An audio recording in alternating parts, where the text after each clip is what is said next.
And joining us now is Rabbi Dov Lipman, former Knesset member and founder and CEO of Yad Le'olim. Rabbi Lipman, thank you for joining.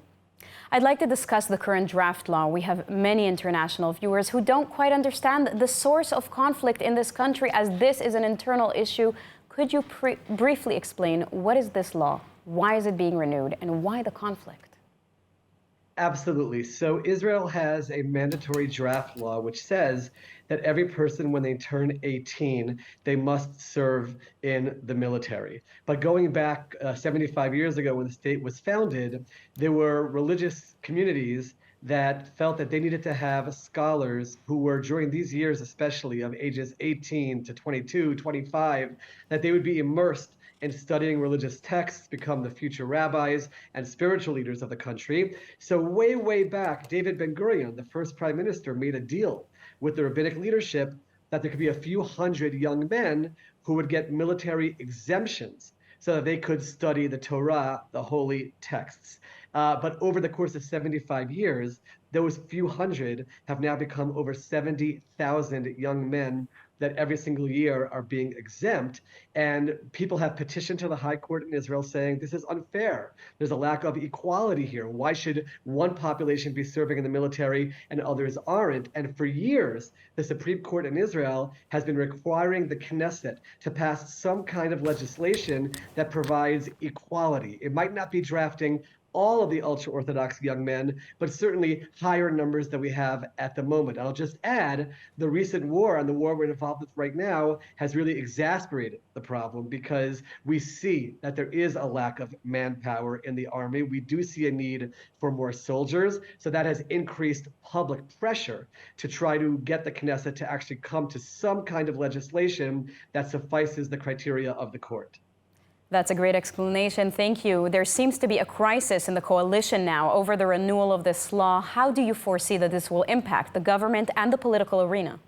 So first of all, just to explain the crisis very briefly, the court required by today that there be a solution in place, or else April 1st, there will be a mandatory draft of every single young man, even those who are studying in the rabbinic seminaries, which would lead to a colossal collision of communities and an internal crisis within Israel that we haven't seen really since the state was founded. This is a much bigger one than even judicial reform would be. The government has not come to a solution, so it asked for 24 more hours to come to one.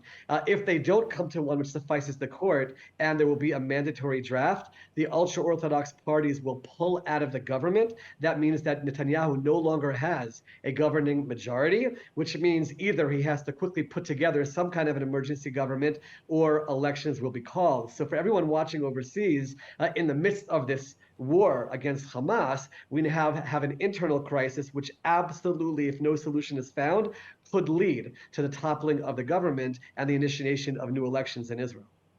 Wow. Now, you've been involved with integration of the ultra-Orthodox sector into the workplace and the army for over a decade. Do you believe that the Haredi population could actually be prompted to serve in the army or in national service? Is there anything that can be done to engage them towards this direction? I love the way you asked the question because you asked about the ultra-Orthodox population. I do believe that on a street level, if people were presented with options, some for military service, some for national service, let's remember, in the ultra-Orthodox population, there are already many volunteers in the areas of Magen David Adom and Hatzalah and Zaka, organizations that are playing a vital role even in this war itself.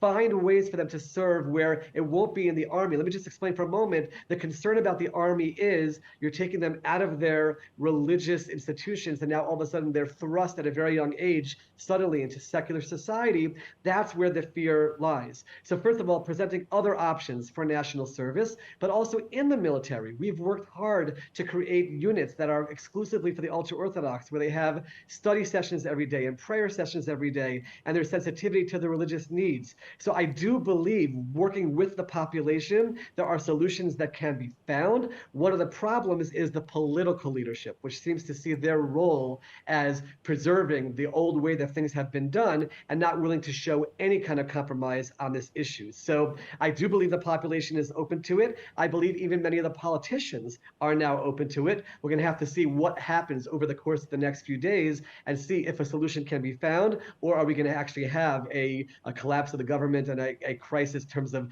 going to elections during wartime, which everyone wants to avoid. Absolutely. Rabbi Lipman, thank you so much for your analysis today. Thank you so much for having me.